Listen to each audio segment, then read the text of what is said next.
All right. So after World War One, the you had this worst war in human history, followed by the worst inflation in human history, which was going to be followed eventually by the worst depression in human history.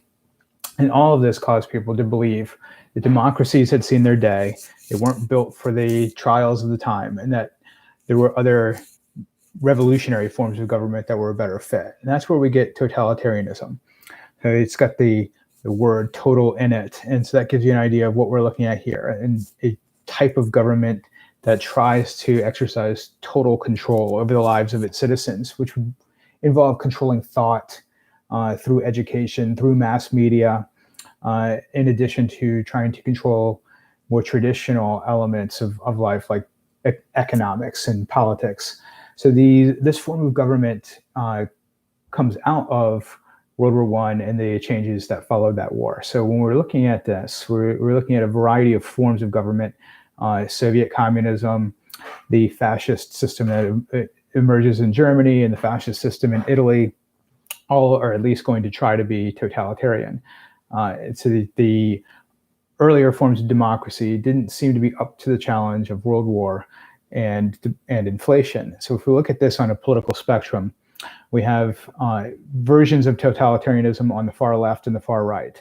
If we start with communism, communists, especially the Soviet version of communists, are going to have this kind of totalitarian control, or try for it.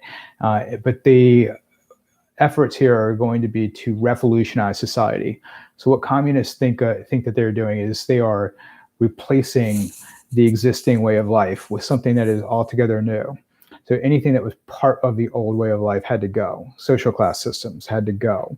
Patriarchy and subordination of women had to go. Nationalism and patriotism, connection to a single country or a single group, all of that has to go. So fascism is over here on the far right. And so if this is revolutionary, if it's radical, then fascists are going to be ultra conservative. They're looking back to an earlier way of life.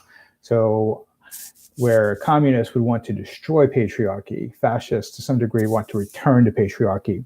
They want to return women to the home and get them out of the workplace. So Hitler, for instance, gave women medals based on how many kids they had, because you needed more soldiers for the Reich. Was the whole idea there. So the fascists are also going to think of the social class system as being beneficial to society. They think liberalism has atomized society, that it's broken us up into selfish individuals that only care about our own rights. And so you have to go back to what they call a corporate organization, where you have privileges and you have rights based on your social grouping, whether you're in the nobles, the nobility, the middle class. Now, all of these groups are part of the nation, fascists believe, so they all should be supported by the state. But that's, again, kind of a backward-looking idea, rather than the communists saying that they're trying to remake the world. Fascists and communists, though, can look similar in a lot of ways. So fascist governments and communist governments tend to be dictatorial. You're going to have extreme loyalty to the state. The state has a lot of influence. The state is going to use secret police forces to keep control. And so what we're saying here is that the ideas backing that authority are very different. So the communists and fascists are fundamentally different in how they look at nationalism. So nationalism, this national identity, language-based identity, that's what the fascists are glorifying. So they want ultra-nationalism. Their nation is better than other nations, whereas communism is international. It's workers of the world uniting, ignoring national borders, and so that tends to be where they differ in kind of a fundamental way. So let's look at fascism and break it down, because this was the newer form of ideology that comes out of World War One. And so what happens is soldiers who are coming back from World War One, they find that the existing patriotic parties generally were traditionally conservative, supported by your old noble, didn't do much to help working class men who are now unemployed after the war. your parties that tried to help men who were unemployed after the war tended not to be patriotic. So there didn't seem to be a good fit for soldiers who were drawn from the working class, who were returning from a total war. And as a result of that total war and the propaganda that it involved, were ultra patriotic. And so men like Mussolini and Hitler felt like there were no parties for them. And so that's where this fascist ideology is going to come from. So this nationalist part of it, the Italians were not necessarily racist, but they did believe that they were culturally superior to other races and that they should return the nation or other cultural groups. So they did want a form of nationalism that was going to show the glory of the Italian people, that was going to return them to the Roman Empire, for instance. Hitler's nationalism was of a more racist variety. He did believe that the Germans were not just culturally superior, but they were racially superior. And as a result, they deserved the territory of Eastern Europe that was inhabited in Hitler's mind by lesser races. But both of these are elements of that extreme nationalism. So the traditional elements I've mentioned already, they tend to look backward to earlier ways of treating women and backward to less individual ways of life, more corporate and group-oriented ways of life. And so for that reason, it is categorized as an extreme right-wing ideology, and they looked at the groups on the extreme left as their enemies. So the part of the secret to the success of fascist groups is that they're going to target communists as their primary enemies. And so this is going to gain them the support of some of your traditional conservatives who see the fascists as a worthwhile ally against communist forces that are out there. So when we look at the post-World War I period, where the economic situation is pretty unstable, there was a fear, especially right after the communists had taken power in Russia, that communists were going to take power everywhere.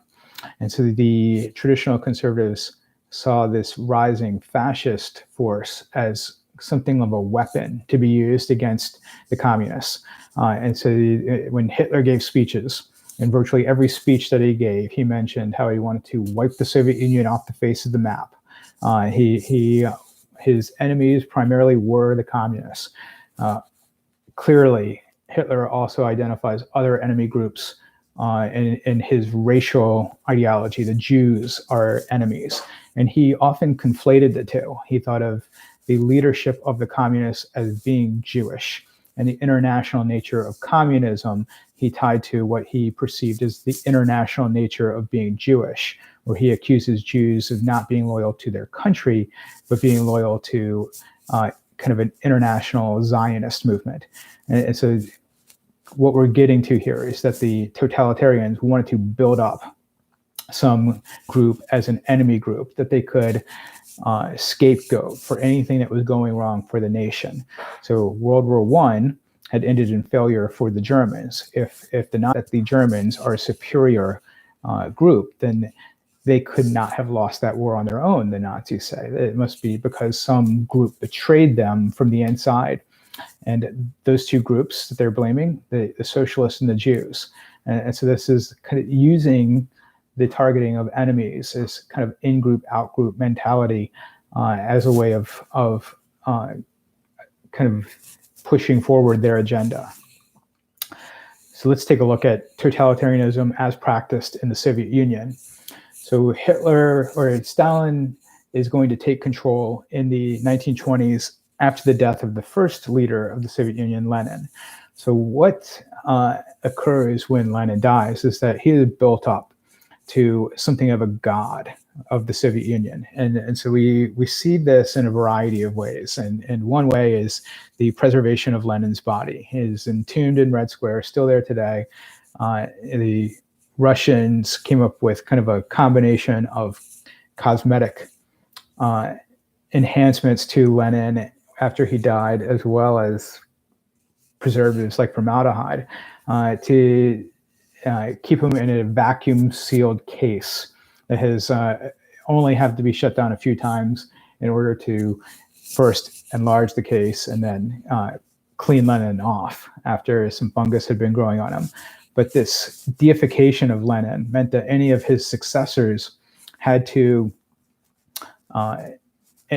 emphasize their close relations to him. And this is why Stalin has this picture here falsified. So no Photoshop yet, but there is photo modification, and this is how Stalin has himself inserted in this picture. His main rival, Trotsky, had a better claim to leadership of the Communist Party. He was the leader of the Red Army during the Civil War. He was the architect of the Bolshevik Revolution of 1917, but he was outmaneuvered by Stalin as a politician. And so Stalin ultimately is able to use his political astuteness to seize power and become the next dictator of the Soviet Union. So as the dictator of the Soviet Union, Stalin is faced with an emergency. The Soviet Union was far behind some of the Western powers in terms of industrial strength. In World War I, Russia had been invaded by the German armies and had suffered by far the most casualties. So what Stalin needs to do, he thinks, is to industrialize the country quickly so that they would be ready for the next total war. So remember, he's taking power in the 20s. So Hitler is not yet in control of Germany, but we have fascist parties gaining strength in Mussolini in Italy. And there is this hostility to communism in those countries, as well as in your traditional capitalist countries like the United States. So Stalin's thinking, we've got to get on this. We've got to make this happen now, or we could be destroyed. And so that means he has to undergo the process of industrialization, and a Western country did.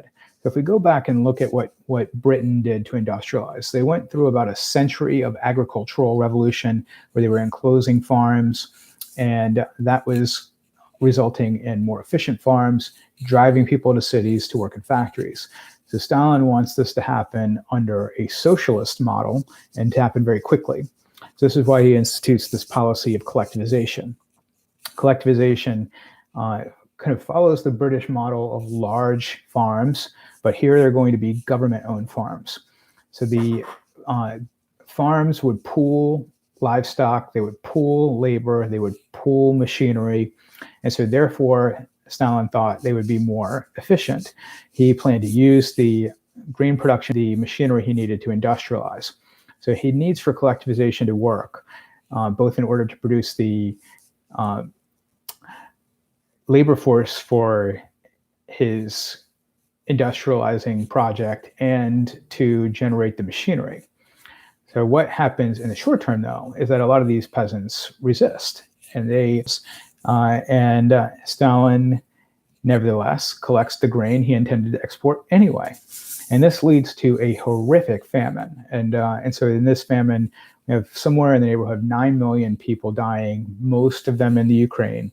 And for Stalin, this was just a means to an end. And his attitude is you have to break a few eggs to make an omelet. But if we were looking into these circumstances, we would see a government-created famine, so not caused by natural events, where people are reduced to cannibalism, digging deceased people, trying to cook and eat them, just the most desperate kinds of situations. And so what happens ultimately, though, is that Stalin gets what he wants. And so again, for him, it's just a means to an end. So we can see that in cattle, there's not really a recovery, but in terms of the grain production goes up, and you have about 17 million people who are moving to cities. So it does take longer than he was expecting, but he is able to get to the point where people are working on these collectives, and they are using this kind of production to send goods to the cities. So that is all part of his bigger plan, which is to industrialize. And this is what we see here. The 5-year plans, and there were a number of them, promoted what's called state industrialization.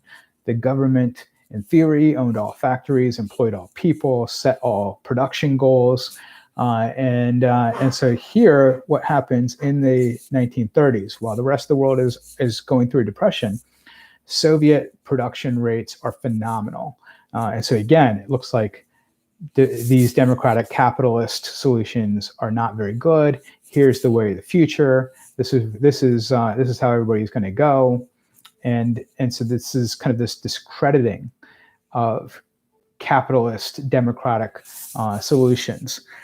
So the reason that works, though, is that Soviet production was so inefficient before that, of course, if you take people who were farmers and were using 17th century farm production techniques and you move them into a factory, you're going to see productivity go up. In addition, Stalin was able to motivate people both through his use of secret police and terror, and through his selling them on this idea that it's an emergency. They need to do this quickly. So what we're getting to is that when resources are being underutilized, a socialist solution can be effective. And this was first seen during World War I. What Stalin implements here in the Soviet Union in the 1920s and 30s is basically the German system used during World War I. Germany was surrounded, they were blockaded, and therefore the government had to take over wartime production in order for it to be sufficient to what Germany needed for a total war. Stalin intended to use this all the time, not just during a total war. And so it does lead to increased productivity in the 30s and in the 40s, to a lesser degree in the 50s. But eventually the system's not going to work to produce. And there's going to be a problem that you hit when you have maxed out on underutilized resources. So what do you do when you've moved as much of your population into factories as you can? Then you need to innovate. And this system doesn't do such a good job there. The last part of this kind of totalitarian rule is Stalin's genocidal purge and terror. So it starts as what was known as the Great Purge. Stalin was eliminating the old Bolsheviks as a threat, and so he starts with people like Zinoviev, who were part of the Bolshevik Revolution, and then he moves on to target anyone who could be considered an enemy, which was anyone who might be against collectivization or the 5-year plans. And then he goes after people more randomly. And so you end up with millions upon millions of people who are sent to the gulags, which we see here, or killed. And so this, we're not sure how many people he kills. This is a genocidal attack on any group that Stalin considered to be an enemy group. Maybe over 10 million, maybe 20 million people total killed in the whole thing. Could be potentially worse than that. It's the secret police he used as his tool to get this done.